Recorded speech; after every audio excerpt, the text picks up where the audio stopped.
Southern California is especially dependent on imported water. And that vulnerability is a key part of the challenges for how to manage an increasingly fragile water supply. California has always had droughts, but this time a lot of things have caught up.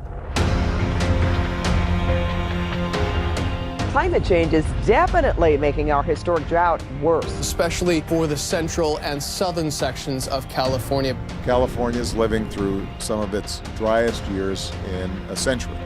There has to be a sense of urgency about this. California has to acknowledge that we're going to have extended long dry periods and we're going to have wet periods, but it's going to get worse. And we're going to start having floods that really challenge the reservoir system.